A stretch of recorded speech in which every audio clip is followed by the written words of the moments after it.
Tenga la bondad de buscar en su Biblia el Salmo 42. Después de un momento empezaremos a leer desde el versículo 5. Hoy hablaré acerca de la depresión. Cómo levantarse cuando está caído espiritual y emocionalmente, y usted cree que no puede levantarse. Recuerde, lo que voy a compartir con usted nada tiene que ver con caídas físicas. Estas le pondrán magulladuras en el cuerpo, moretones, y en el peor de los casos, algún hueso roto. Pero las caídas espirituales y emocionales tienen connotaciones mucho más importantes. Y no me referiré necesariamente o exclusivamente a eso de no sentirse bien frente a ciertas cosas o cuando enfrenta ciertas situaciones. Alguien le preguntó a una señora: ¿qué hace usted cuando se encuentra en un basurero emocional? Y ella contestó: pues para olvidarme del asunto, voy y me compro un sombrero. Su esposo, al escuchar decir eso, hizo el siguiente comentario: ahora me explico por qué tus sombreros son tan raros. Hay ocasiones en que nos desanimamos cuando no estamos felices acerca de algo o de alguien, o cuando perdemos el trabajo o tenemos un accidente de tránsito, o cuando alguien nos dice algo negativo sobre nosotros. Pero no me refiero a esto. Hablo de la depresión, ese profundo sentimiento de desesperación que a veces puede convertirse en algo terrible y horrible. Es un asunto que envía gente a los hospitales o causa que las personas simplemente desaparezcan de su círculo social. En ocasiones, cuando nos sentimos mal, es como si estuviéramos en una tormenta. Llega y se va. Pero la depresión es como una neblina que está constantemente presente, bloqueando el sol que trata de llegar a nuestras vidas. Y quiero que piense conmigo primero en lo que voy a llamar el serio problema de la depresión. Ahora sí, veamos el Salmo 42:5. ¿Por qué te abates, oh alma mía, y te turbas dentro de mí? El rey David escribió estas palabras, y él estaba deprimido, y estaba hablando consigo mismo. Hago un breve paréntesis aquí para informarle que el Instituto Nacional de Salud Mental reportó que la depresión es, tristemente, un negocio de más de $1 billón anuales. O sea, lo que la gente gasta para ser tratada de depresión. Y en lo que yo investigué para preparar este mensaje, descubrí que hay millones de norteamericanos que sufren de depresión. Y supongo que esa es una lamentable realidad en todos los países del mundo. ¿Sabe usted que es muy difícil animar a una persona que sufre de depresión? Tal pareciera que nada le hace sentir mejor. Por eso digo que la depresión es un problema serio, y quiero compartir con usted una lista que encontré que describe lo que es la depresión. Esta lista le revelará si usted o un miembro de su familia o algún amigo sufre los efectos de la depresión. La depresión es un sentimiento de pasividad y apatía, un continuo estado de tristeza, una actitud de que nada está bien, o peor aún, nada vale la pena. Es un constante estado de desesperanza, un sentimiento de que a nadie le importo, o nadie me entiende, nadie me acepta. Es vivir en un constante estado de preocupación y de ansiedad. Eso es depresión. ¿Quiere saber si usted está deprimido? Aquí está la lista para que se haga una honesta evaluación. ¿Ha perdido toda iniciativa? Tal vez súbita o lentamente usted siente que quiere tirar la toalla. Siente repentinos deseos de llorar sin causa aparente. Se despierta de pronto por la noche y ya no puede volver a dormir. Se despierta por la mañana sintiéndose fatigado. Siente dolores no bien definidos en todo su cuerpo. Se encuentra a veces pensando en su propia muerte o con pensamientos suicidas? ¿Alguna vez suspira incesantemente o como si algo pesado le oprimiera el pecho? ¿Ha llegado al punto de no confiar en su propio juicio y le es un verdadero problema el tomar alguna decisión? Se vuelve a veces irritable y choca o pelea fuertemente con otros sin ninguna razón aparente. Está consciente de que nada, absolutamente nada le entusiasma. Permítame aclarar que esa no es mi lista. Pero estoy seguro que es la lista de alguien. Amigo, esa es la depresión de alguien que está deprimido o deprimida. Y a lo mejor alguno de quienes me escucha dirá: pastor, ese mensaje no es para mí porque yo no estoy deprimido. Felicitaciones. Pero sabe, alguien que usted conoce lo está. Y usted puede ayudar a ese alguien. ¿Está seguro o segura que usted no necesita ayuda en esta área? ¿Cómo puede levantarse cuando está caído? La depresión es una enfermedad mortal que manda a mucha gente a los hospitales y a otros a la tumba. Es la tercera causa de mortalidad en ciertas categorías y edades.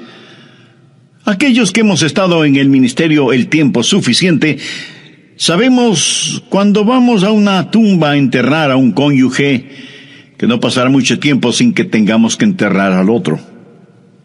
Y si usted me dice: oh, eso pasa con los incrédulos porque no saben lo que nosotros sabemos. Permítame decirle algo. Los hijos de Dios no son inmunes a la depresión. Moisés, ese gran líder del pueblo de Dios, experimentó tal estado de depresión que le pidió a Dios que lo matara. Jonás, poderoso profeta de Dios, también le pidió a Dios que le quitara la vida. Y Elías, sentado bajo la sombra del árbol, deseaba más bien estar muerto. El apóstol Pablo habla de sí mismo y su estado de depresión o de desesperación por estar vivo. Y Juan el Bautista estuvo en un calabozo. No una mazmorra literal, sino en un calabozo de desesperación. Juan el Bautista, el heraldo del Señor Jesucristo, llegó a dudar si Jesús era el Mesías.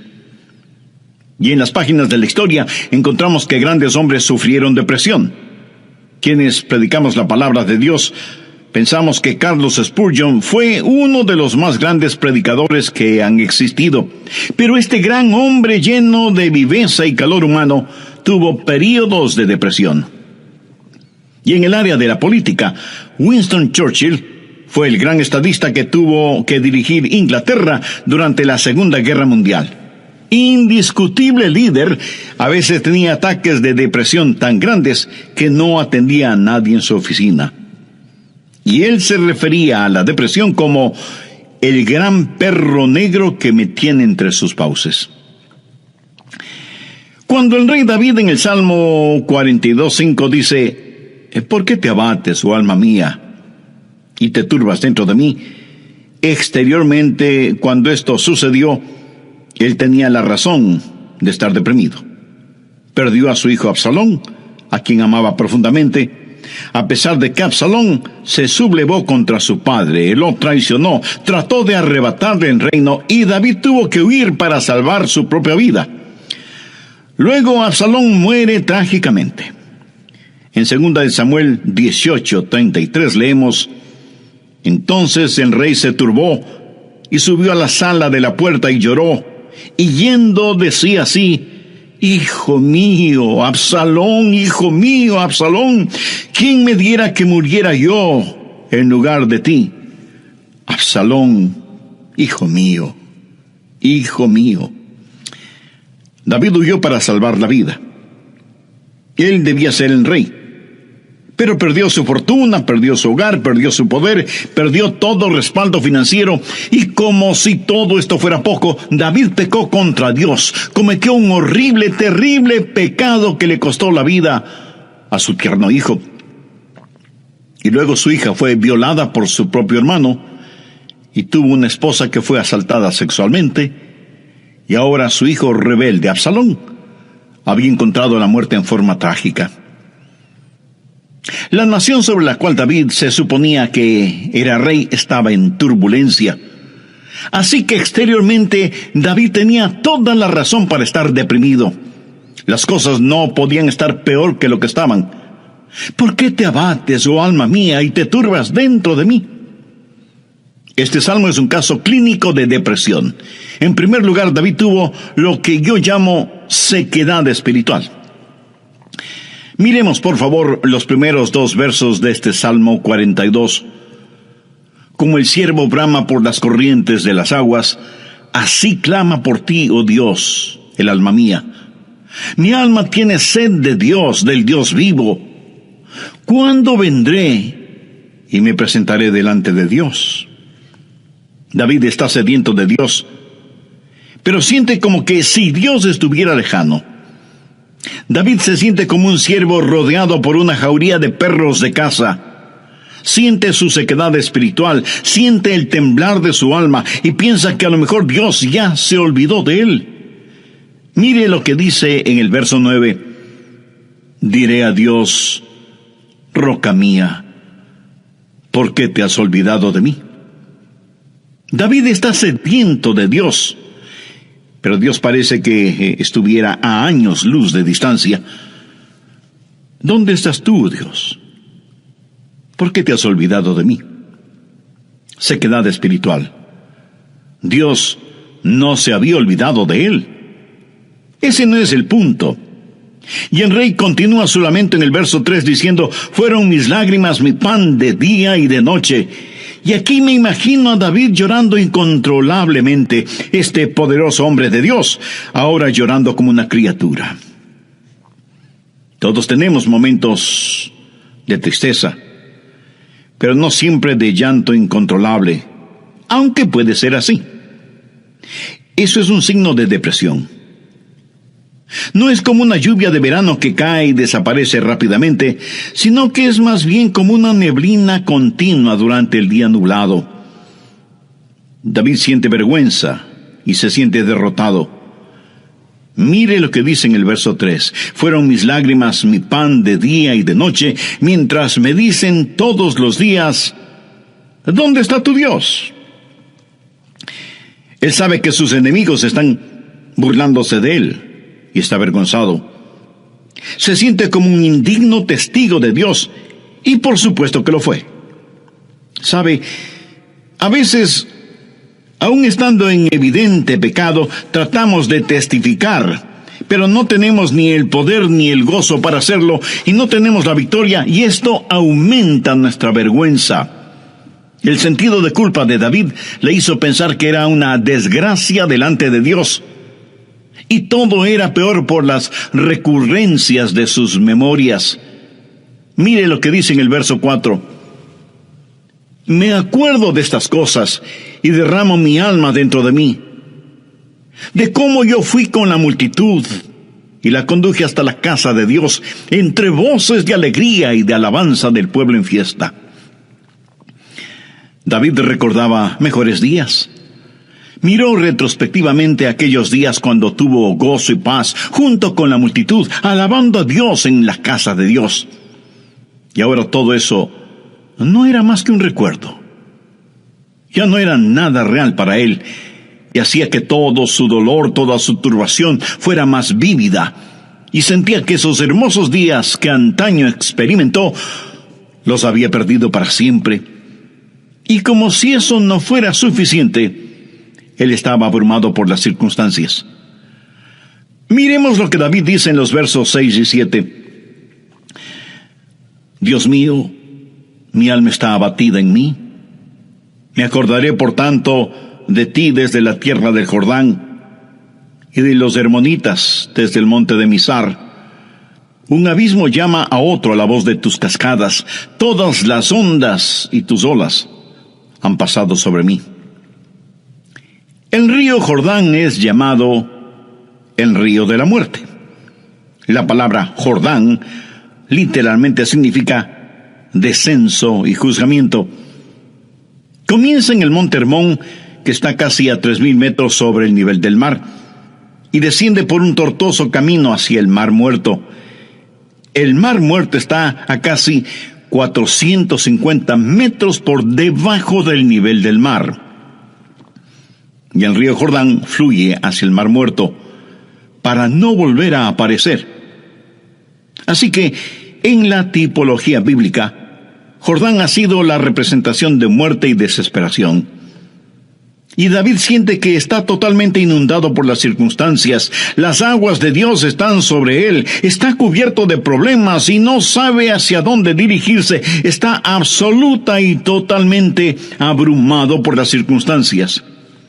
Y quiero decirle que estadísticamente, personas así son suicidas. Un jovencito de 16 años escribió la siguiente carta antes de suicidarse. Querido mundo, yo no quiero que me corten el pelo. Yo no quiero cuidar niños. Yo no quiero ir a ver a Gina mañana en el colegio. Yo no quiero hacer mis deberes de biología, de inglés, de historia, ni de ninguna otra materia. Yo ya no quiero estar triste o solo o deprimido. No deseo comer, ni beber, ni conversar, ni dormir, ni respirar. Sencillamente ya no quiero vivir. Papá, mamá, no es culpa de ustedes. Solo que no me siento libre, me siento enfermo, triste y solo, aunque esté rodeado de mis padres, hermanos, compañeros y amigos. Eso, mi amigo, es depresión y es muy, pero muy triste. La depresión es un serio problema. En segundo lugar, quiero que sepa y vea que hay una provisión espiritual para la depresión. Gracias a Dios, usted no tiene que estar deprimido. Dios ha hecho provisión para usted, para mí, para nuestras familias y para nuestros amigos, para todos aquellos que sufren depresión. Primero, usted tiene que mirarse interiormente y analizar su corazón. Veamos el Salmo 42, los versos del 5 al 7. ¿Por qué te abates, oh alma mía, y te turbas dentro de mí?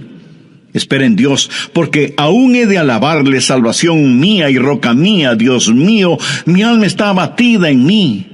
Me acordaré por tanto de ti desde la tierra del Jordán, y de los hermonitas desde el monte de Mizar.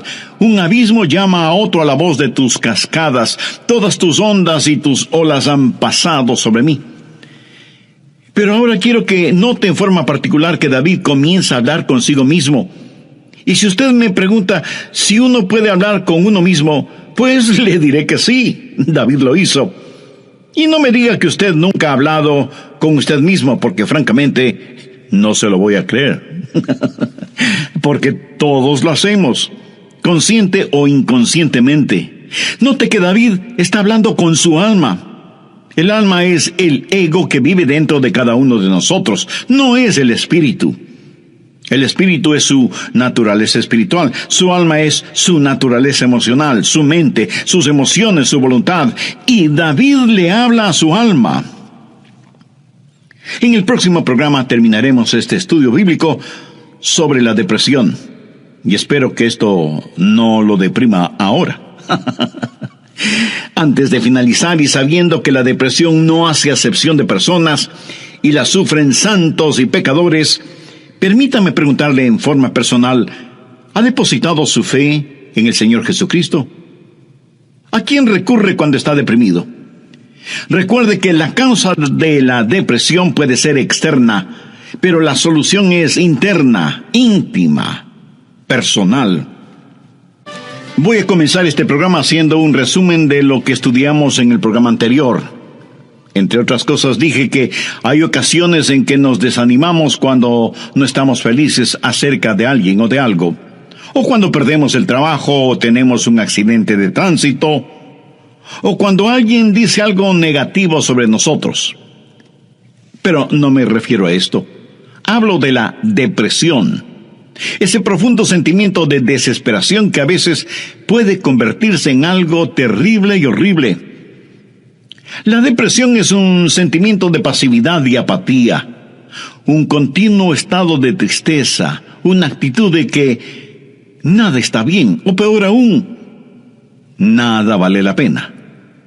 Es un constante estado de desesperanza, un sentimiento de que a nadie le importo, o nadie me entiende, nadie me acepta.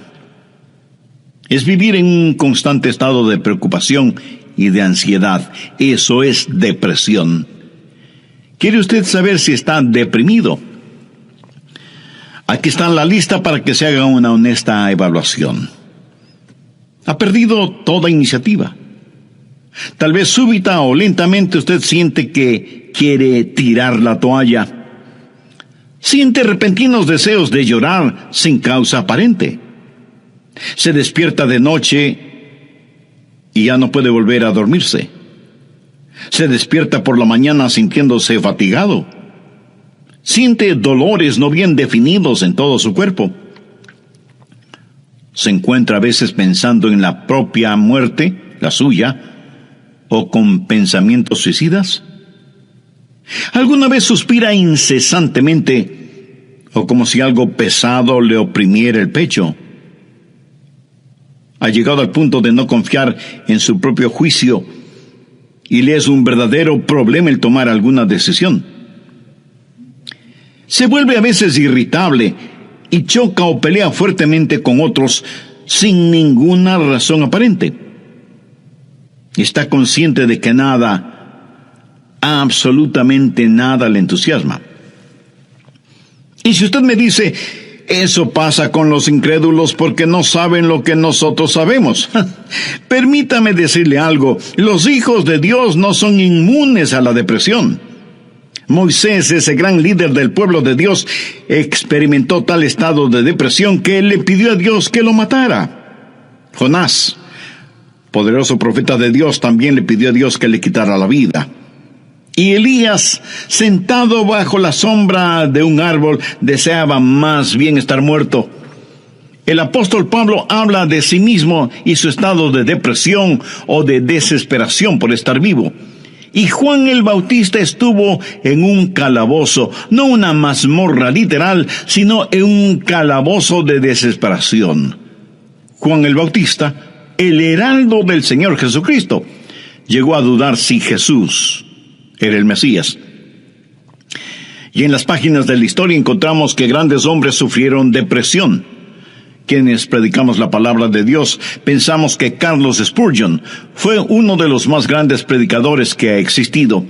Pero este gran hombre lleno de viveza y de calor humano tuvo períodos de depresión. Y en el área de la política, Winston Churchill fue el gran estadista que tuvo que dirigir Inglaterra durante la Segunda Guerra Mundial. Indiscutible líder. A veces tenía ataques de depresión tan grandes que no atendía a nadie en su oficina. Y él se refería a la depresión como el gran perro negro que me tiene entre sus fauces. La nación sobre la cual David se suponía que era rey estaba en turbulencia. Así que exteriormente David tenía toda la razón para estar deprimido. Las cosas no podían estar peor de lo que estaban. ¿Por qué te abates, oh alma mía, y te turbas dentro de mí? Este salmo es un caso clínico de depresión. En primer lugar, David tuvo lo que yo llamo sequedad espiritual. Miremos, por favor, los primeros 2 versos de este Salmo 42. Como el ciervo brama por las corrientes de las aguas, así clama por ti, oh Dios, el alma mía. Mi alma tiene sed de Dios, del Dios vivo. ¿Cuándo vendré y me presentaré delante de Dios? David está sediento de Dios, pero siente como que si Dios estuviera lejano.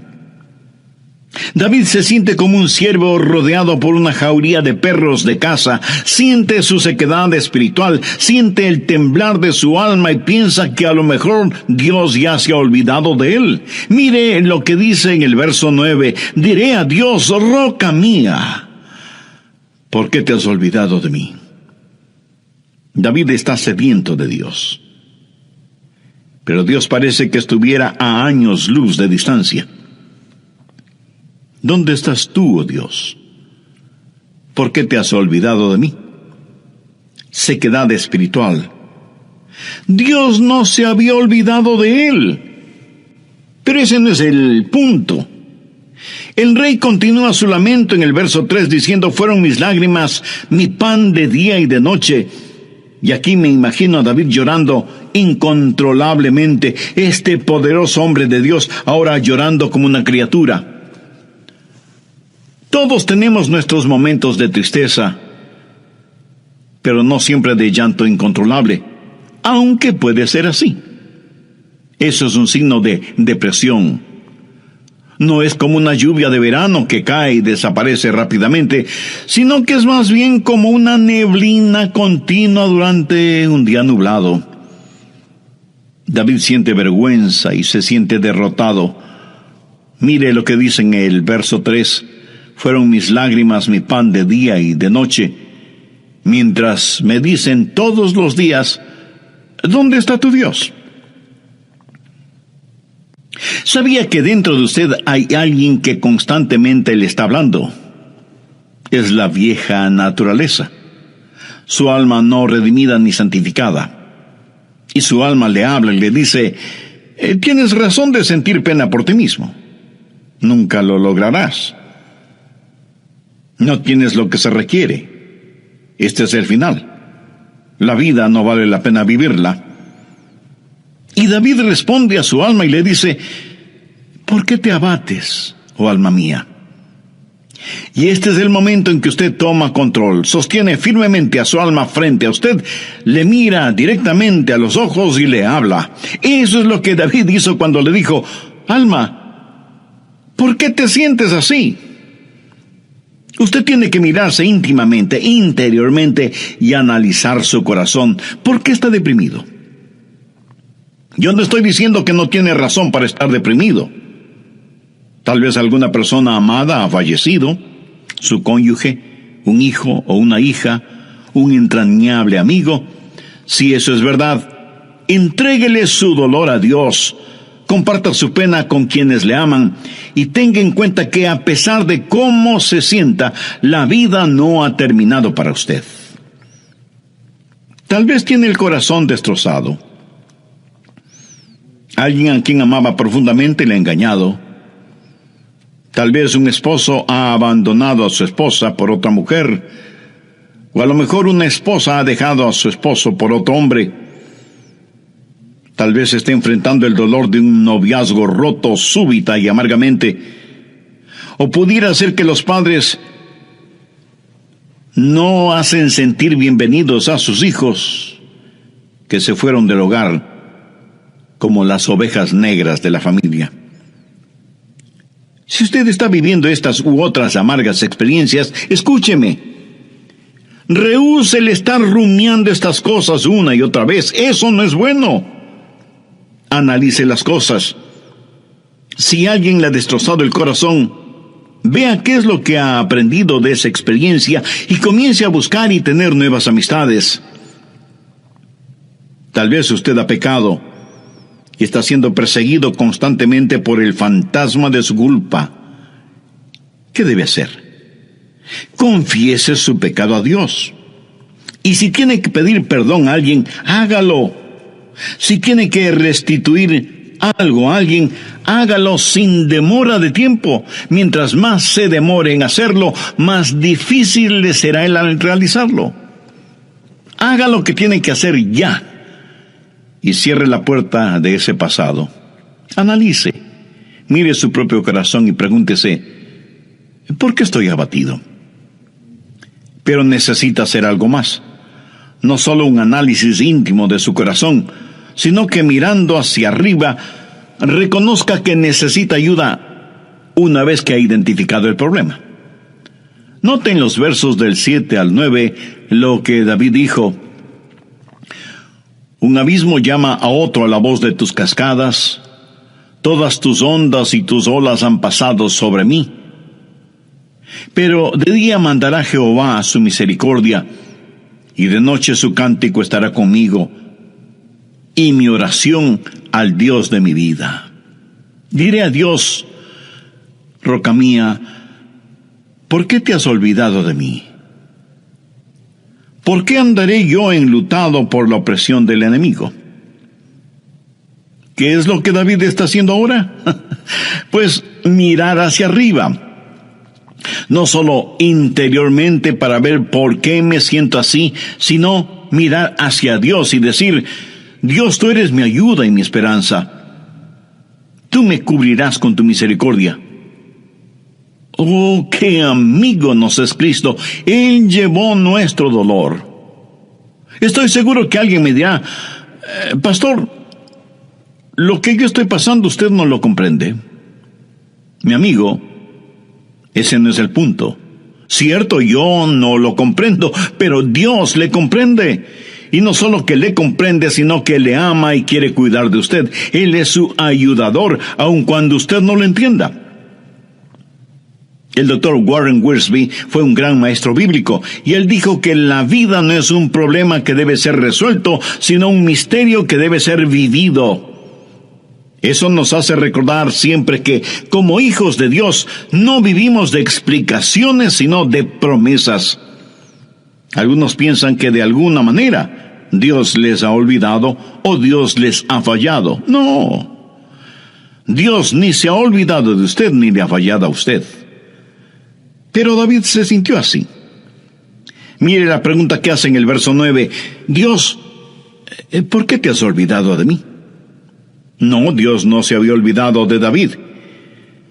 Y si usted me dice: pastor, realmente no entiendo esto, yo le diré que no tiene que entenderlo. Es más, el hecho de que no lo entienda pudiera ser parte del juicio y de la prueba. El poeta norteamericano Robert Frost, en uno de sus poemas, dijo: era esencial para el juicio que usted no lo entendiera entonces. Tenía que parecer sin significado el tener significado. Esto no tiene ningún significado para usted. Verá, podemos confiar en Dios para cualquier cosa si entendiéramos el porqué. Pero Dios no nos deja entender el porqué todo el tiempo, para que podamos conocer el quién y podamos confiar en Él en aquello que no entendemos.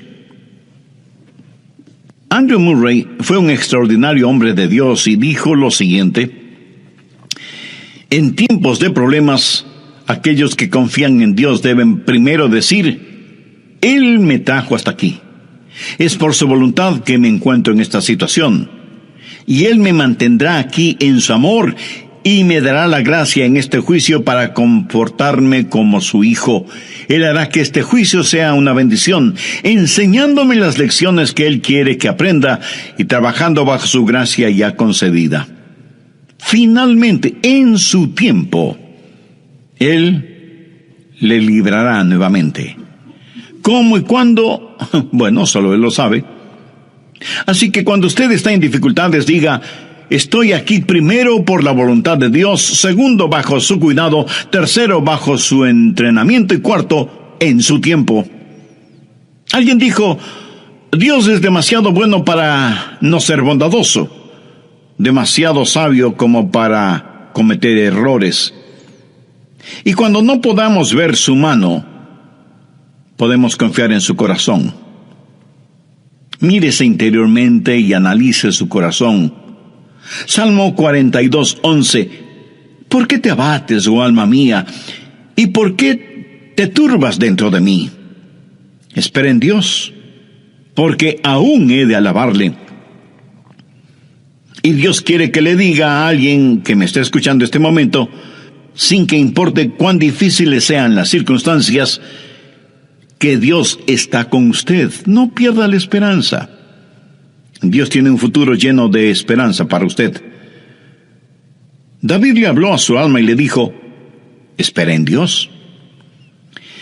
Ahora, esperar no significa un deseo vano, significa una seguridad definitiva basada en la anticipación. Hay solo dos lugares en donde toda esperanza es imposible. El uno es el cielo, porque ya no necesitamos ninguna esperanza, todo será realizado. El otro lugar es el infierno. Si usted muere sin ser salvo, se irá al infierno y quedará fuera de toda esperanza.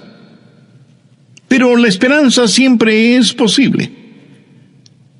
Mi amigo, lo que encontramos en Jeremías 29:11 es para usted ahora mismo. Escuche lo que dice ese versículo. Porque yo sé los pensamientos que tengo acerca de vosotros, dice Jehová, pensamientos de paz y no de mal, para daros el fin que esperáis. O sea, un futuro y una esperanza. No permita que Satanás apague la vela de la esperanza. Usted necesita mirarse interiormente y analizar su corazón. Necesita mirar hacia Dios y saber que habrá ayuda. Necesita mirar al frente y darse cuenta que hay esperanza. Dios transformará su calvario en una Pascua y convertirá cada una de sus lágrimas en perlas. Dios pondrá un hermoso arco iris de su gracia sobre sus pesares. Espera en Dios. Él va a llenar las más profundas necesidades de su corazón. Y Dios nunca estará satisfecho hasta que el más grande deseo suyo sea Él mismo. Hemos hablado del serio problema que es la depresión y de la esperanza que hay para usted. ¿Cuál es la promesa segura contra la depresión? ¿Por qué te abates, oh alma mía? ¿Y por qué te turbas dentro de mí? Espera en Dios, porque aún he de alabarle. Si usted está caído espiritual y emocionalmente, puede levantarse. Y si hoy se siente deprimido, recuerde que Dios le ama. Ni una hoja cae al suelo sin que Él lo sepa. Sé que a veces abrazamos a las personas, les damos unas palmaditas en la espalda y les decimos que las cosas van a mejorar. Pero, mi amiga, mi amigo, escúcheme. Aparte de Jesús, no hay una verdadera esperanza para el mundo. Anoche, mientras meditaba en este mensaje que estoy compartiendo con usted, dije, Señor, no quiero hablar sobre la depresión. Quiero hablar más bien sobre algo feliz o algo realmente animador. Y el Señor me dijo, Adrián, hay alguien que necesita escuchar ese mensaje. Hay muchas personas sufriendo de depresión. Debes entregar ese mensaje. Así que, de Dios a usted, déjeme decirle algo. Si usted está caído, puede levantarse. Dios tiene una manera para usted. Y no es psicología popular barata, ni una palmadita en la espalda diciéndole las cosas van a mejorar. Espere en Dios, Él le ayudará hasta el final. Tenga la absoluta confianza que usted está protegido y abrazado por los eternos y poderosos brazos de Dios. Si es que usted es un hijo de Dios, por haber recibido a Jesús en su vida. Si usted no tiene la seguridad de su salvación, ¿por qué no recibir al Señor Jesucristo como su Salvador y Señor ahora mismo? Si con fe y sinceridad se lo pide, Él le salvará instantáneamente y le guardará continuamente. Él nunca le olvidará ni le dejará. Con sus propias palabras, usted puede decir una oración como la siguiente. Querido Dios, sé que me amas y que quieres salvarme. Señor, sé que tú moriste en la cruz para salvarme y derramaste tu sangre para pagar la culpa de mi pecado. Gracias por amarme de esa manera. Este mismo momento deposito toda mi fe y confianza en ti y te recibo en mi corazón y en mi vida como mi Salvador y mi Señor. Perdona mis pecados. Límpiame. Ayúdame a vivir para ti, porque tú moriste por mí. Lo pido con gratitud en tu santo nombre. Amén. Siente dolores no bien definidos en todo su cuerpo. Se encuentra a veces pensando en su propia muerte o con pensamientos suicidas. ¿Alguna vez suspira incesantemente o como si algo pesado le oprimiera el pecho? ¿Ha llegado al punto de no confiar en su propio juicio y le es un verdadero problema el tomar alguna decisión? Se vuelve a veces irritable y choca o pelea fuertemente con otros sin ninguna razón aparente. Está consciente de que nada, absolutamente nada le entusiasma. Permítame aclarar que esa no es mi lista. Pero estoy seguro que es la lista de alguien. Amigo, esa es la depresión de alguien que está deprimido o deprimida. Y a lo mejor alguno de quienes me escucha dirá: pastor, ese mensaje no es para mí porque yo no estoy deprimido. Felicitaciones. Pero sabe, alguien que usted conoce lo está. Y usted puede ayudar a ese alguien. ¿Está seguro o segura que usted no necesita ayuda en esta área? ¿Cómo puede levantarse cuando está caído? La depresión es una enfermedad mortal que manda a mucha gente a los hospitales y a otros a la tumba. Es la tercera causa de mortalidad en ciertas categorías y edades. Aquellos que hemos estado en el ministerio el tiempo suficiente, sabemos cuando vamos a una tumba a enterrar a un cónyuge, que no pasará mucho tiempo sin que tengamos que enterrar al otro. Y si usted me dice: oh, eso pasa con los incrédulos porque no saben lo que nosotros sabemos. Permítame decirle algo. Los hijos de Dios no son inmunes a la depresión. Moisés, ese gran líder del pueblo de Dios, experimentó tal estado de depresión que le pidió a Dios que lo matara. Jonás, poderoso profeta de Dios, también le pidió a Dios que le quitara la vida. Y Elías, sentado bajo la sombra del árbol, deseaba más bien estar muerto. El apóstol Pablo habla de sí mismo y su estado de depresión o de desesperación por estar vivo. Y Juan el Bautista estuvo en un calabozo. No una mazmorra literal, sino en un calabozo de desesperación. Juan el Bautista, el heraldo del Señor Jesucristo, llegó a dudar si Jesús era el Mesías. Y en las páginas de la historia encontramos que grandes hombres sufrieron depresión. Quienes predicamos la palabra de Dios, pensamos que Carlos Spurgeon fue uno de los más grandes predicadores que han existido. Pero este gran hombre lleno de viveza y calor humano tuvo períodos de depresión. Y en el área de la política, Winston Churchill fue el gran estadista que tuvo que dirigir Inglaterra durante la Segunda Guerra Mundial. Indiscutible líder, a veces tenía ataques de depresión tan grandes que no atendía a nadie en su oficina. Y él se refería a la depresión como el gran perro negro que me tiene entre sus fauces. Cuando el rey David en el Salmo 42:5 dice: ¿por qué te abates, oh alma mía, y te turbas dentro de mí? Exteriormente, cuando esto sucedió, él tenía la razón de estar deprimido. Perdió a su hijo Absalón, a quien amaba profundamente, a pesar de que Absalón se sublevó contra su padre, lo traicionó, trató de arrebatarle el reino, y David tuvo que huir para salvar su propia vida. Luego Absalón muere trágicamente.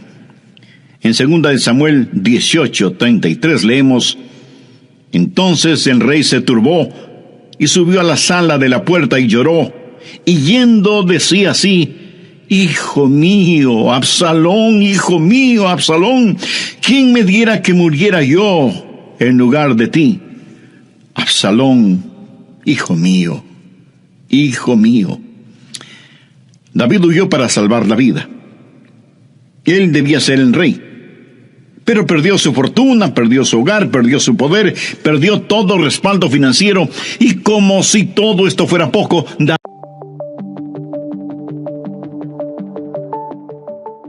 no puedo recordar todo eso, déjeme anotarlo.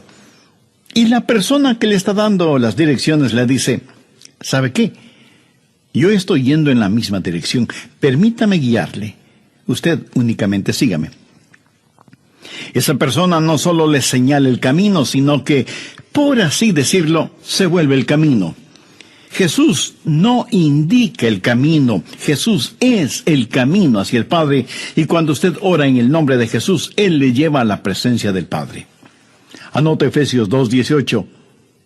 Porque por medio de Él los unos y los otros tenemos entrada por un mismo Espíritu al Padre. ¿Qué significa orar en el nombre de Jesús? Significa orar con su autoridad. Cuando usted pone su firma en un cheque y se lo da a alguien, esa persona va al banco y lo efectiviza. El banco le entrega la cantidad de dinero estipulada en el cheque, porque ese cheque lleva su nombre, lleva su firma, y con su firma usted le autoriza al banco la entrega de ese dinero. Trate de ir a cualquier banco y hacer efectivo un cheque que no tiene ninguna firma, y le aseguro que estará metiéndose en profundos problemas. Cuando pedimos en el nombre de Jesús, no estamos simplemente rociando con algún polvito mágico oraciones al decir en el nombre de Jesús, abracadabra, que lo que he pedido se haga. No es así de ninguna manera. Orar en el nombre de Jesús significa, primero, obedecer su mandato. Segundo, hacer algo aprobado por Él. Tercero, saber que eso le dará honor y gloria a Él. Y cuarto, saber que el Padre será glorificado por lo que hacemos en el nombre de Jesús.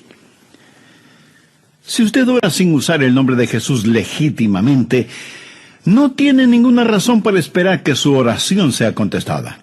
Ahora, obviamente, el orar en el nombre de Jesús significa que usted debe ser salvo, que debe ser su discípulo y que debe estar en comunión con Él para conocer su voluntad. No solo ora en el nombre de Jesús, sino que también ora en el Espíritu. Veamos Efesios 6:18. Orando en todo tiempo, con toda oración y súplica en el Espíritu, y velando en ello con toda perseverancia y súplica por todos los santos. Así como se debe orar en el nombre de Jesús, hay que orar en el Espíritu. Casi al final del Antiguo Testamento hay un versículo muy interesante. Busque Zacarías 12:10. Dios habla de lo que hará en los últimos días, cuando los judíos como nación vengan a Jesús. Y derramaré sobre la casa de David y sobre los moradores de Jerusalén espíritu de gracia y oración, y mirarán a mí, a quien traspasaron, y llorarán como se llora por hijo unigénito, afligiéndose por él como quien se aflige por el primogénito. Hay muchas cosas maravillosas en este versículo, pero lo que más me bendice es que Dios dice que hay un Espíritu, el Espíritu Santo, que es el Espíritu de gracia y de oración. ¿Tiene usted dificultades al orar? ¿Sabe por qué? Porque no está lleno del Espíritu. Porque cuando lo esté, la alabanza y la oración fluirán de su Espíritu. Usted estará constantemente alabando a Dios y constantemente suplicando en oración. Dios dice que un día Él va a derramar su espíritu de gracia y oración sobre los judíos, pero Él ya ha derramado su espíritu de gracia y oración sobre usted. Por lo tanto, usted debe orar en el Espíritu. En la pequeña epístola de Judas, el verso 20, dice: pero vosotros, amados, edificando sobre vuestra santísima fe, orando en el Espíritu Santo. ¿Había notado eso? ¿Cómo se desafía usted mismo? Orando en el Espíritu Santo. ¿Por qué es tan importante orar en el Espíritu? Bien, sabemos que cuando oramos en el nombre de Jesús, oramos con autoridad. Pero cuando oramos en el Espíritu, oramos con fortaleza para que Él nos ayude. Déjeme, le muestro algo en Romanos 8:26. Y de igual manera, el Espíritu nos ayuda en nuestra debilidad, pues que hemos de pedir como conviene, no lo sabemos. Pero el Espíritu mismo intercede por nosotros con gemidos indecibles. Mi amigo, esto significa que cuando usted ora, No lo puede hacer sin el Espíritu, y Él no lo hará sin usted. Es el Espíritu el que ora. Y Él hace por usted lo que usted no puede hacer por usted mismo. El Santo Espíritu de Dios inspira, guía, pone energía y sostiene nuestras oraciones. Nuestro espíritu humano es débil, y aunque el Espíritu esté dispuesto, nuestra carne es débil. Por lo tanto, el Espíritu Santo nos ayuda en nuestra debilidad. No hay ninguno de nosotros que alguna vez no haya dicho: fallé en mi vida de oración. Ojalá pudiera orar más. ¿Por qué no puedo hacerlo? Le diré por qué no oramos más. Francamente, porque somos débiles. Pero nuestra debilidad no debe convertirse en incapacidad, sino más bien en fortaleza, porque la Biblia dice que cuando somos débiles, somos fuertes.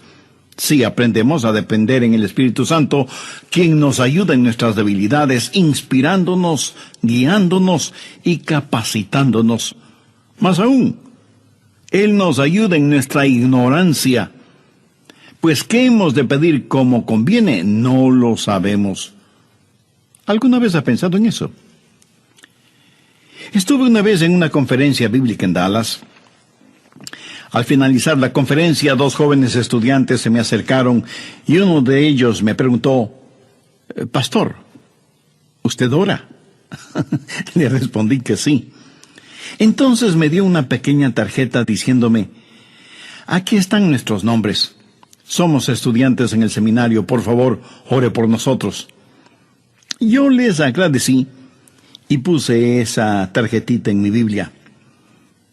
He orado por esos estudiantes, pero no creo que lo haya hecho en forma regular.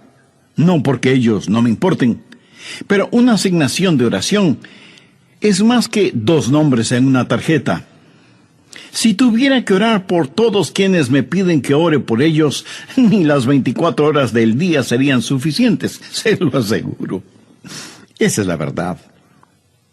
Si usted trata de orar por todos y por todo, su oración, en vez de ser un caudaloso río, se convertirá en un estancado pantano. La oración, para que sea poderosa, tiene que ser canalizada. Cuando alguien me dice que está orando por mí, me siento increíblemente bendecido. Y hay hermanos que me dicen que oran por mí diariamente, y doy gracias a Dios que muchos oran por mí. Pero me entristece la realidad de que hay millones de seres humanos por los cuales nadie ora. Ahora escúcheme. Yo no deseo estar en la lista de oración de alguien, a menos que el Espíritu Santo haya puesto primero mi nombre en el corazón de la persona que dice que ora por mí. Y cuando usted está orando por otras personas en forma individual, muchas veces no sabrá cómo orar por ellos. Por ejemplo, su tía Rosita está enferma, y usted ora: «Señor, restaura la salud de tía Rosita». ¿Cómo sabe que Dios no está preparando a tía Rosita para llevársela al cielo? Y usted ora para que tía Rosita todavía se quede en la tierra, mientras que, de acuerdo a Juan 17:24, Jesús ora y dice: «Padre, aquellos que me has dado, quiero que estén donde yo estoy». ¿Dónde está Jesús? En el cielo. ¿Dónde está la tía Rosita? Todavía en la tierra. En las reuniones de oración, más se ora para que la gente sea sanada que lo que se ora para que la gente sea salvada. Parece que estamos más interesados en mantener a los salvos fuera del cielo que a los perdidos fuera del infierno. No sabemos orar como debemos orar. Cuando Saulo perseguía a los seguidores de Cristo, antes de que fuera el apóstol Pablo, me pregunto, ¿qué oraba la iglesia en relación con Saulo? Si yo hubiera vivido en esa época, seguro que hubiera orado: «Señor, mira cómo este Saulo nos persigue. Elimínalo, evapóralo. Señor, haz algo con él». Y ciertamente, Dios hizo algo con él, pero no precisamente como se lo pedimos. Dios lo transformó en el poderoso apóstol Pablo. A veces no sabemos ni lo que pedimos. Por eso el Espíritu Santo que intercede por nosotros dice: Señor, esto es lo que Adrián está pidiendo, pero esto es lo que en realidad necesita. El Santo Espíritu de Dios nos ayuda en nuestras debilidades cuando nosotros no sabemos cómo orar, por qué orar, o cuando no tenemos la fortaleza, ni la energía, ni el deseo de orar. E intercede con nosotros, como la Biblia lo dice en Romanos 6:26, pero el Espíritu mismo intercede por nosotros con gemidos indecibles. Ni usted ni yo, nadie puede orar como el Espíritu Santo puede hacerlo. Y la expresión gemidos indecibles era utilizada para describir los dolores de una mujer dando a luz. Eso, mi amigo, es orar en el Espíritu. Intercede por nosotros con gemidos indecibles, porque muchas veces nosotros no sabemos qué pedir.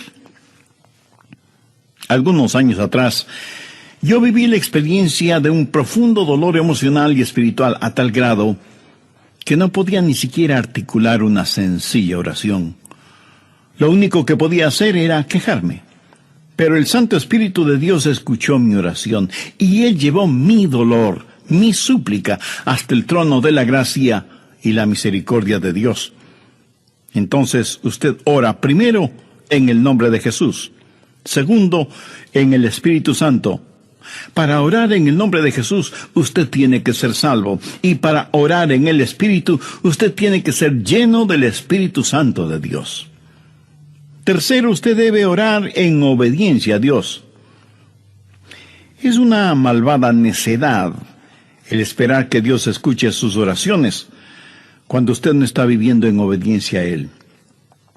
Lo triste es que hay personas que tienen la idea de que Dios les bendecirá aún en su desobediencia.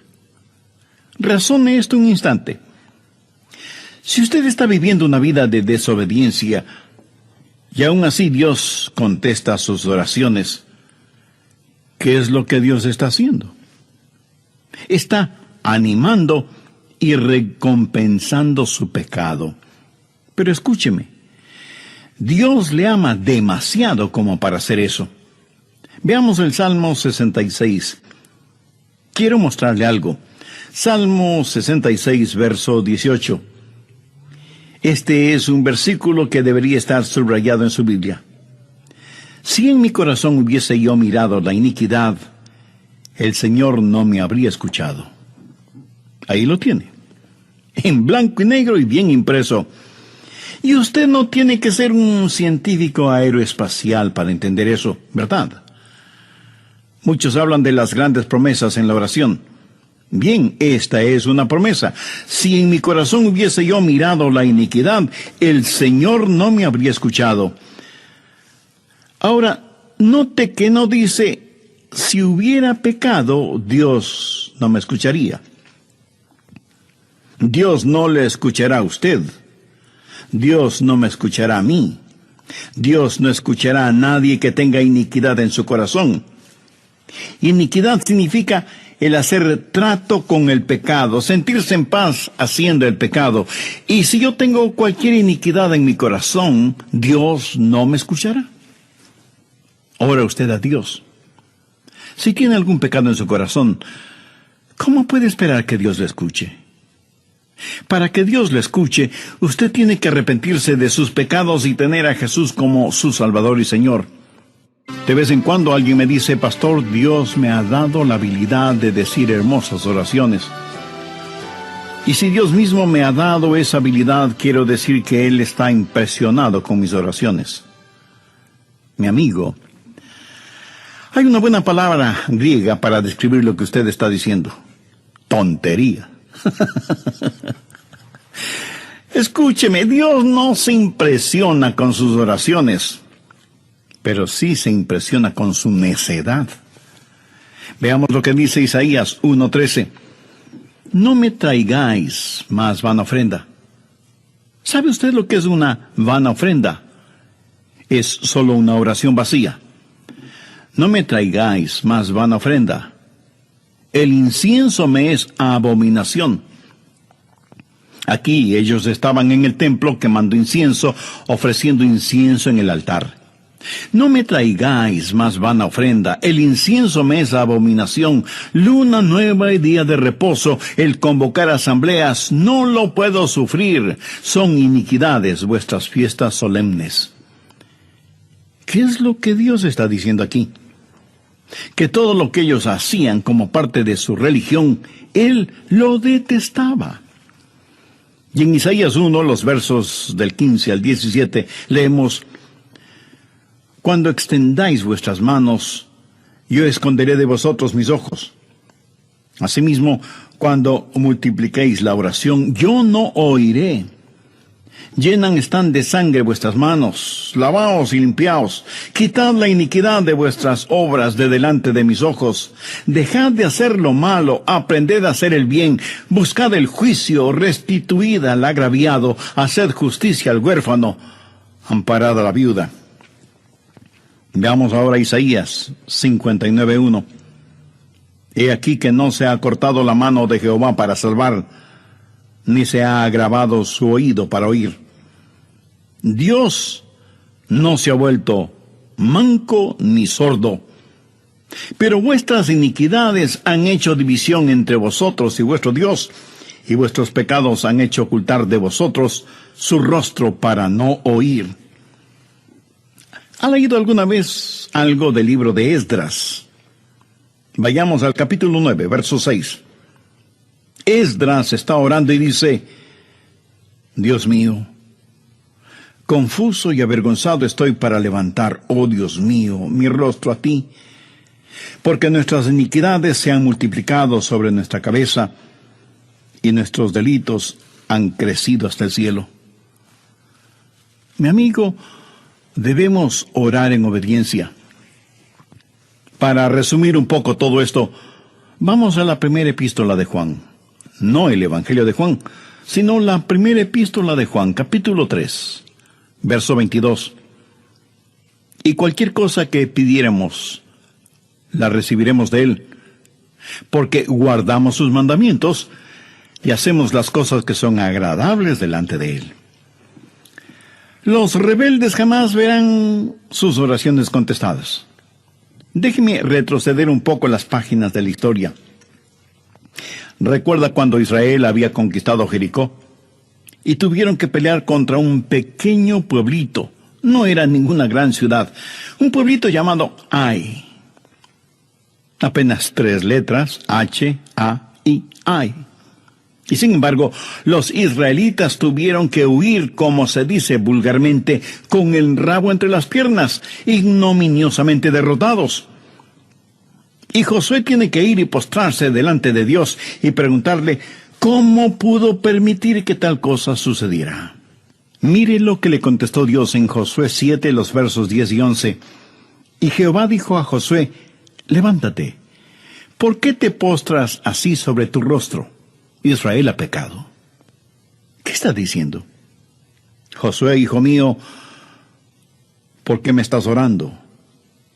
No puedes utilizar tus oraciones como una cortina de humo para ocultar el pecado que hay en medio del pueblo. Enfrenta y elimina ese pecado, y entonces oiré tus oraciones. Cuarto, usted debe orar en la voluntad de Dios.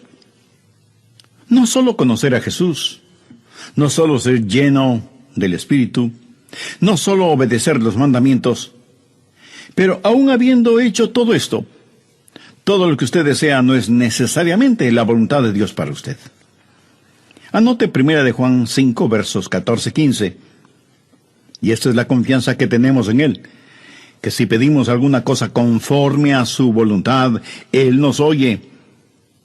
Y si sabemos que Él nos oye en cualquier cosa que pidamos, sabemos que tenemos las peticiones que le hayamos hecho. Orar en la voluntad de Dios.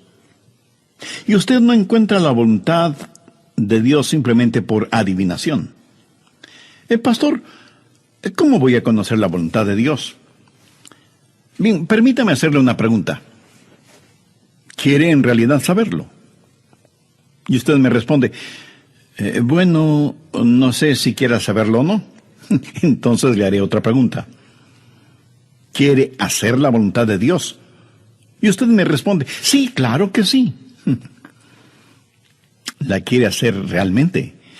Quiero decir, si Dios le dijera este mismo momento, hay algo que deseo que hagas, ¿lo haría?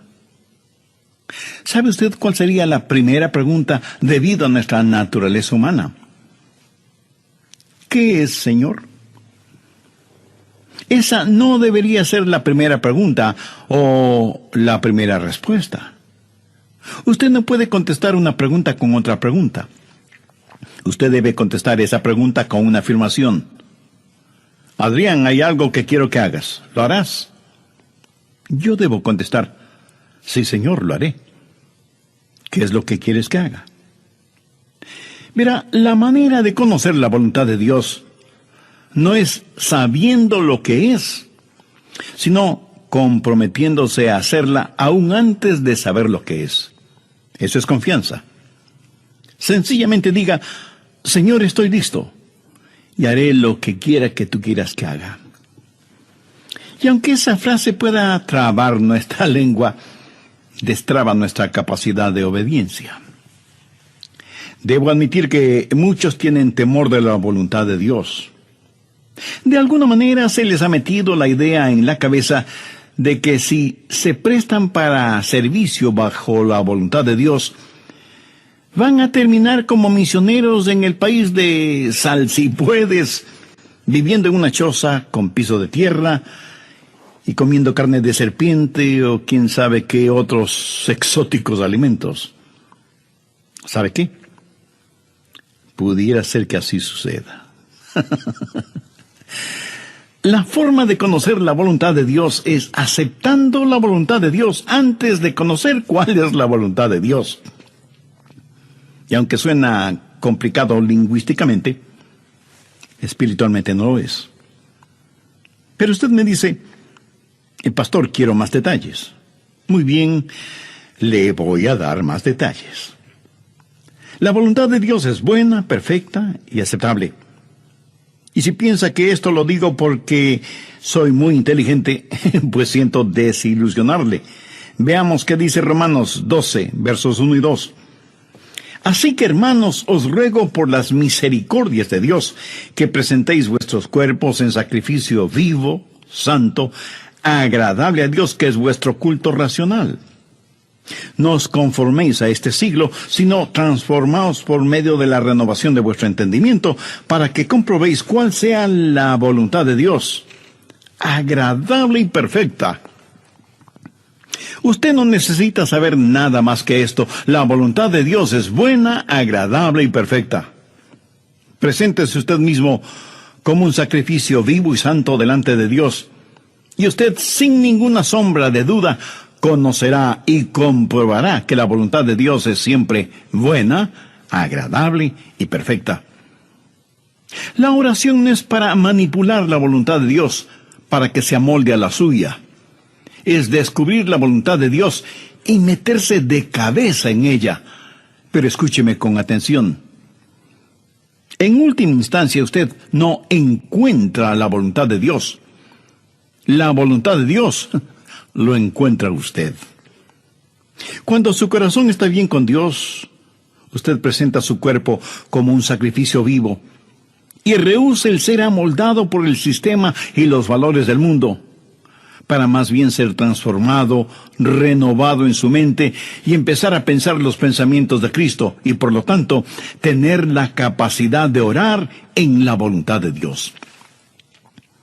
Quinto, orar en comunión con los creyentes. Por favor, busque el Evangelio de Marcos, capítulo 11, los versos 25 y 26. Y cuando estéis orando, perdonad si tenéis algo contra alguno, para que también vuestro Padre que está en los cielos os perdone a vosotros vuestras ofensas. Porque si vosotros no perdonáis, tampoco vuestro Padre que está en los cielos os perdonará vuestras ofensas. Mi amigo, no se olvide que un pecado no perdonado es la más formidable barrera contra la oración. Tantas personas se preguntan por qué sus oraciones no son contestadas cuando están guardando tremendos resentimientos en su corazón. Le pregunto, ¿ese resentimiento, ese enojo, vale la pena tenerlo? Lo que es peor, ¿vale la pena ir acumulándolo, guardándolo, hasta que por fin estalla, hiriendo no solo a quienes motivaron ese enojo, sino a usted mismo? La satisfacción carnal de guardar un resentimiento contra alguien no vale de ninguna manera la pena porque impide que nuestras oraciones sean contestadas. Escuché de una pequeña niña que una noche, por haberse portado mal, su mamá le mandó temprano a la cama. Pero antes de acostarse, la niña debía orar. Ella así lo hizo. Oró por su hermana y su hermano, oró por su papá y su abuelita, oró por sus amigas en la escuela, oró por su profesora, oró por su perro y por su gato, y finalizó con un alegre amén.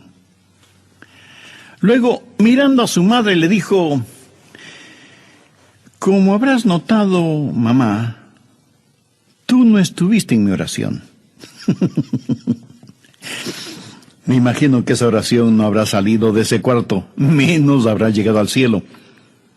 Pero hay una profunda lección en esto.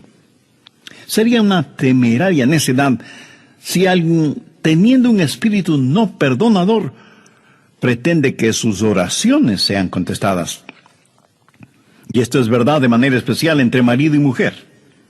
En 1 de Pedro 3:7 leemos: vosotros maridos igualmente, vivid con ella sabiamente, dando honor a la mujer como a vaso más frágil y como a coherederas de la gracia de la vida. ¿Para qué? Para que vuestras oraciones no tengan estorbo. Muchos esposos y esposas, aun siendo creyentes, viven como perros y gatos, son como palo y piedra, y aún así se preguntan por qué sus oraciones no son contestadas. Sexto, usted debe orar en fe. En Mateo 21:22 leemos: y todo lo que pidiereis en oración, creyendo, lo recibiréis. Por favor, subraye en su Biblia la palabra creyendo. Ore creyendo, y todo vendrá. Ore dudando, y nada tendrá.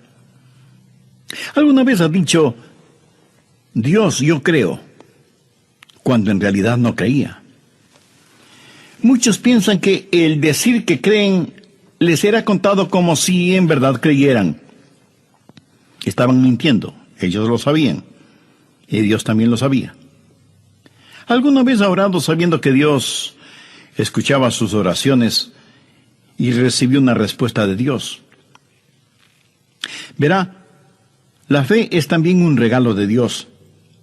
La fe no es algo que usted guarde en su bolsillo o en su cartera para gastarla en cualquier cosa que se le antoje. Usted no puede tener fe para nada fuera de la voluntad de Dios, porque Dios no da fe para nada que esté fuera de su voluntad. Y usted no puede tener ninguna fe a menos que Dios se la dé. Y no faltará quien pregunte: ¿por qué no tengo más fe?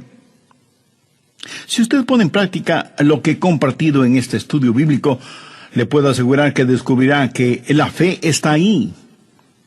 Cuando usted ora en el nombre de Jesús, cuando usted ora en el Espíritu Santo, cuando usted ora en obediencia y en comunión, cuando ora en la voluntad de Dios, la fe está ahí. Pero si estos elementos espirituales no están ahí, tampoco estará la fe.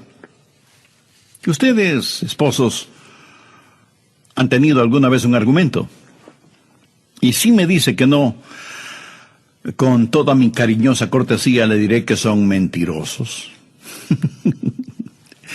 Cuando marido y mujer tienen un argumento y no lo solucionan, y luego se arrodillan para orar por su hijito enfermo, ¿no se sienten espiritualmente enfermos? ¿No sienten que están actuando hipócritamente? Saben que sus oraciones no se elevarán ni un centímetro del piso y por lo tanto jamás llegarán al cielo. no tienen ninguna fe como para que sus oraciones sean contestadas. Cuando sus corazones sean justos, puros y limpios, y palpiten al mismo compás espiritual, entonces tendrán fe. Y al tener fe, esa fe será el combustible para transportar su oración hasta el trono de la gracia de Dios. Jorge Muller, de Bristol, Inglaterra, fue un gran siervo de Dios y un poderoso hombre de fe. Él tenía un diario personal en el cual anotaba todas las instancias de oraciones contestadas y llegó a registrar 25,000 oraciones contestadas, algunas de ellas increíblemente milagrosas, imposibles de explicarlas, aparte de la intervención de Dios. Alguna vez alguien le preguntó a George Muller, ¿cuál es el secreto para que las oraciones sean contestadas? ¿Sabe cuál fue su respuesta? Tenga fe en Dios. Tenga fe en Dios. Ahora, yo no creo que él dijo tenga fe en Dios, sino que dijo tenga fe en Dios. Mira, en realidad no es una gran fe la que necesitamos, sino que necesitamos tener fe en un gran Dios.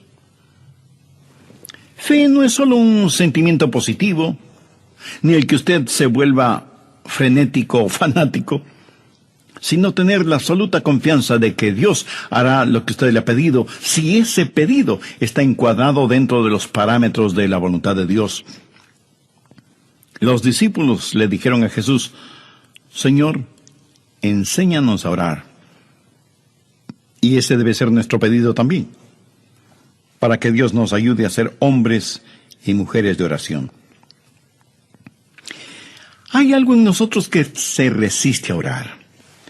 Preferimos ocuparnos en cualquier otra cosa en vez de orar. Y eso se debe a nuestra naturaleza carnal y pecaminosa.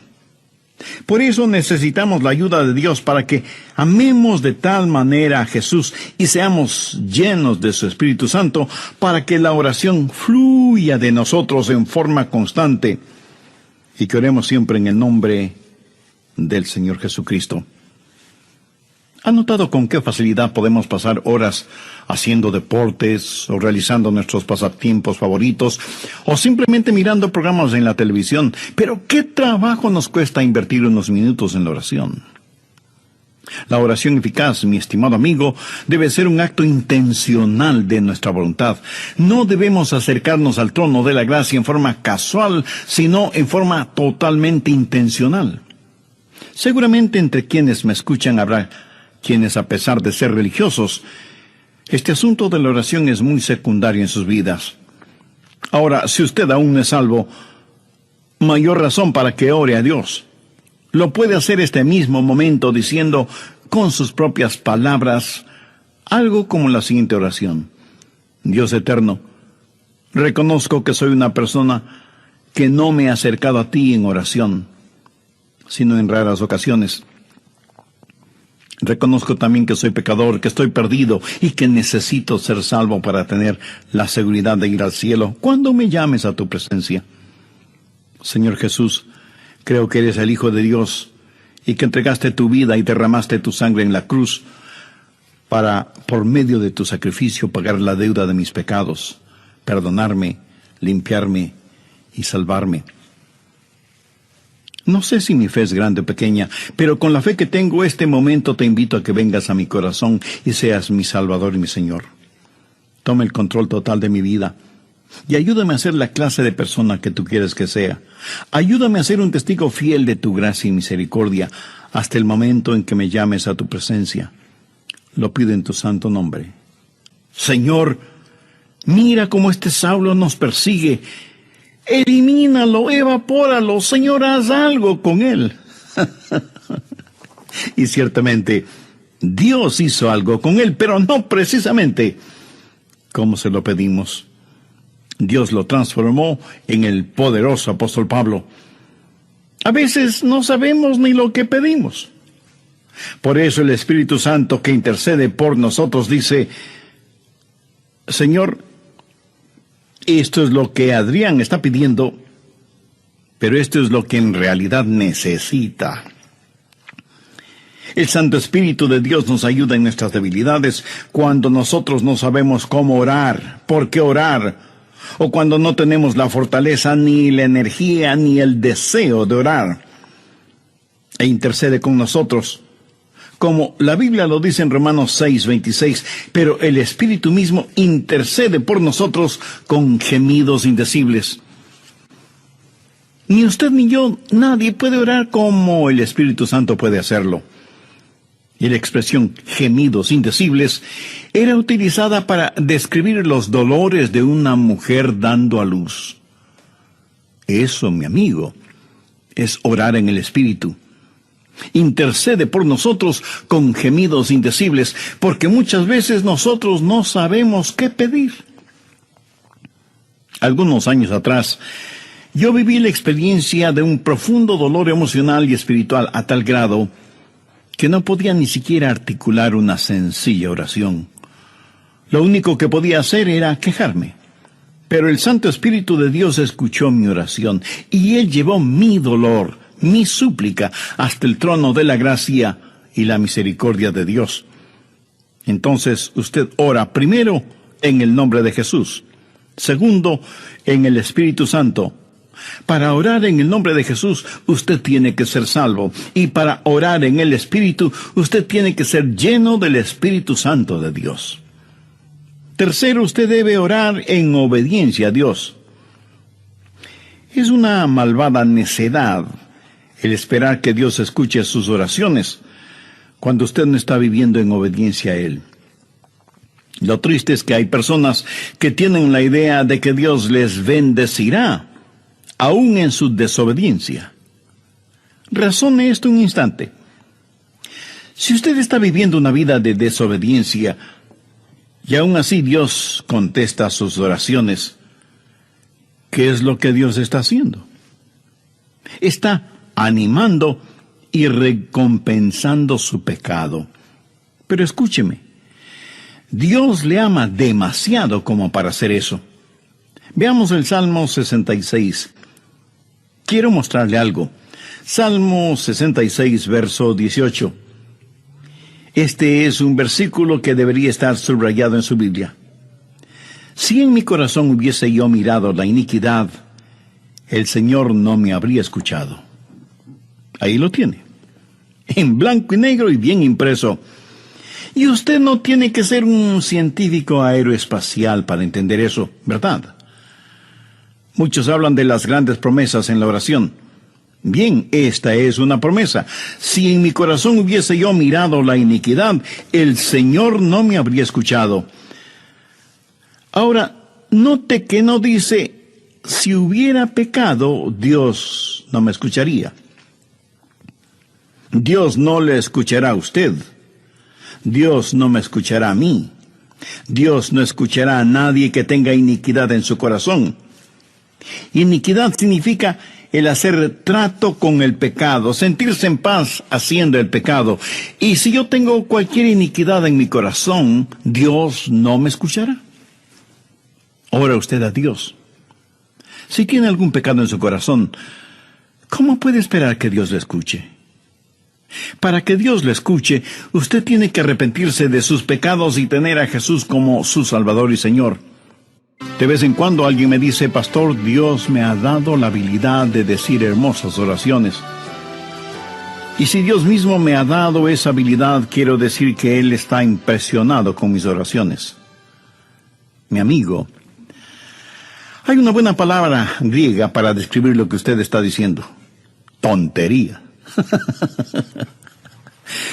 Escúcheme, Dios no se impresiona con sus oraciones, pero sí se impresiona con su necedad. Veamos lo que dice Isaías 1:13. No me traigáis más vana ofrenda. ¿Sabe usted lo que es una vana ofrenda? Es solo una oración vacía. No me traigáis más vana ofrenda. El incienso me es abominación. Aquí ellos estaban en el templo quemando incienso, ofreciendo incienso en el altar.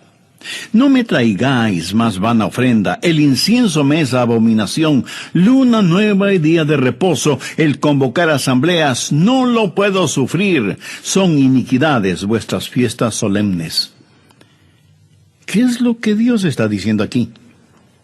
Que todo lo que ellos hacían como parte de su religión, Él lo detestaba. Y en Isaías 1, los versos del 15 al 17, leemos: Cuando extendáis vuestras manos, yo esconderé de vosotros mis ojos. Asimismo, cuando multipliquéis la oración, yo no oiré. Llenan están de sangre vuestras manos, lavaos y limpiaos. Quitad la iniquidad de vuestras obras de delante de mis ojos. Dejad de hacer lo malo, aprended a hacer el bien. Buscad el juicio, restituid al agraviado, haced justicia al huérfano, amparad a la viuda. Veamos ahora Isaías 59:1. He aquí que no se ha cortado la mano de Jehová para salvar, ni se ha agravado su oído para oír. Dios no se ha vuelto manco ni sordo, pero vuestras iniquidades han hecho división entre vosotros y vuestro Dios, y vuestros pecados han hecho ocultar de vosotros su rostro para no oír. ¿Ha leído alguna vez algo del libro de Esdras? Vayamos al capítulo 9, verso 6. Esdras está orando y dice: Dios mío, confuso y avergonzado estoy para levantar, oh Dios mío, mi rostro a ti, porque nuestras iniquidades se han multiplicado sobre nuestra cabeza, y nuestros delitos han crecido hasta el cielo. Mi amigo, debemos orar en obediencia. Para resumir un poco todo esto, vamos a la primera epístola de Juan. No el Evangelio de Juan, sino la primera epístola de Juan, capítulo 3, verso 22.